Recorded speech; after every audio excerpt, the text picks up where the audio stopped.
Welcome back to Keep the Common Game. Today we have my good friend Danny's Muzzio deck. Now he just built this. This is the first draft, but I really like it. Do you know when someone sets down with an Urza deck or something like that, you go, "Oh, it's that deck."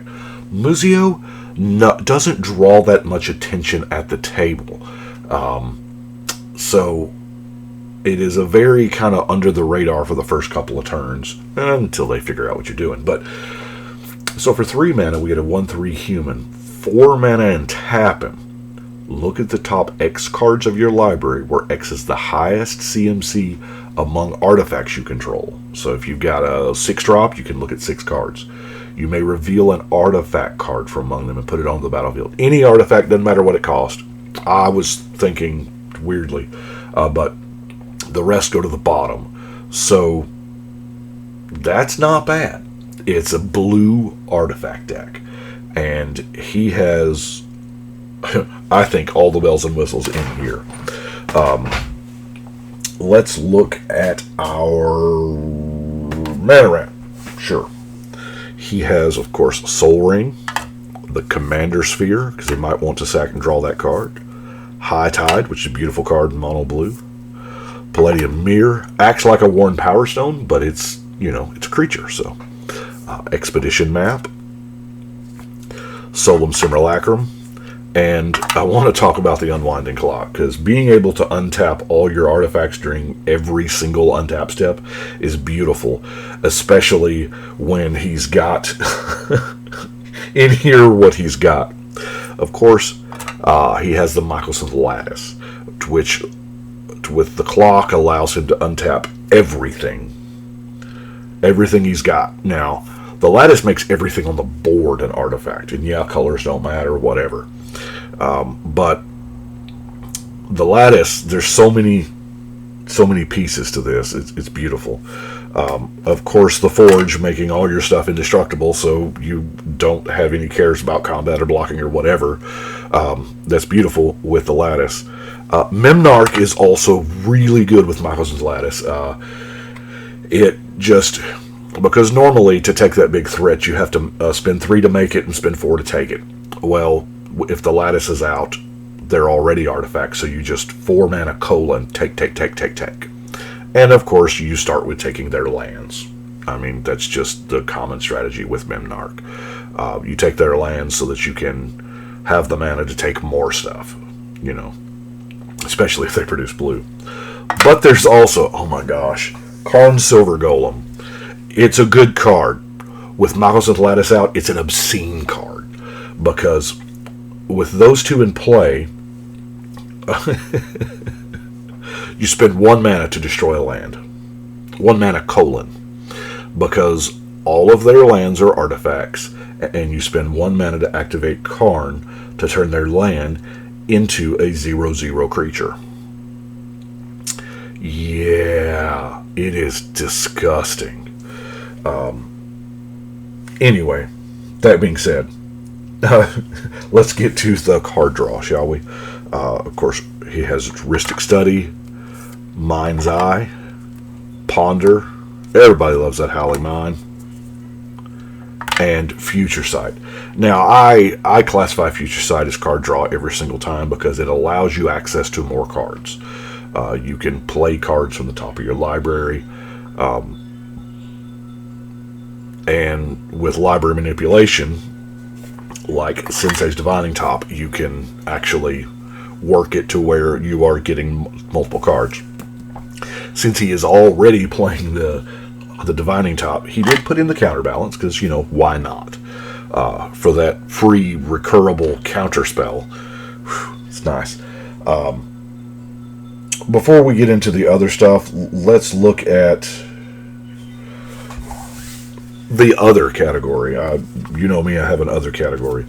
Voltaic Key is just a great utility card in the deck, as is Copy Artifact. Blade of Selves, I really like that. Of course, the Lightning Greaves to protect maybe the Commander, maybe Memnarch or Karn. I don't know. It's just really good. Frozen Ether, one of my favorites. Now, artifacts, creatures, and lands your opponents play come into play tapped. This is, yeah, it is beautiful. It blanks haste. All lands become tap lands. They can't play blockers that turn because they're coming to play tapped. It's, yeah. To relearn to get stuff back. Wizard Spellbook. Mechanized production. I mean, at the beginning of your upkeep, you create a token that's a copy of an enchanted artifact. Then if you control 8 or more artifacts with the same name, you win the game. So if by chance you have made 1/1 Thopters with the Thopter assembly, there's already 5 of them. You see what I'm getting at? It's great. God Pharaoh Statue. And then Portal Mage leads us into our artifact helpers, shall we? You know, you've got the Portal Mage, Tribute Mage, Treasure Mage. We know what that Treasure Mage is going to get. We haven't got there yet, but we know. Emery, because, I mean, they're going to destroy artifacts, you know, but this way, you get to tap to choose an artifact in your graveyard, and you may cast it. That's repeatable recursion. I love it. Tvenser, also nice. Now, Tvenser does enters the battlefield, return target spell or permanent to its owner's hand. Really comes in well with his Crystal Shard. You know, I love the Crystal Shard because you can use it offensively or defensively. If they happen to be tapped out and they're swinging. That's a teaching moment. You can put their attacker back in their hand, or if one of your creatures is targeted, you can bounce it back to your hand. It's beautiful. Grand Architect, you know, your other blue creatures get +1, and then you can make artifact creatures blue to end a turn. You know. Teferi, Mage of Salfir. Michael Jordan himself, this is a great card. Taking away instant speed from everybody, that is beautiful. But let's look at our artifact creatures that he's got. And yeah. Well, first off, he has the Steele Overseer to, you know, pump the team over and over again. There again, that Voltaic Key comes in really good right there. Wormcoil Engine is, wouldn't you love to be in the loop to get this back with Emery? Hangerback Walker, Stuffy Doll, that's a heck of a blocker right there. Spellskite, changing targets. Mirror Retriever, Steel Hellkite, Phyrexian Metamorph.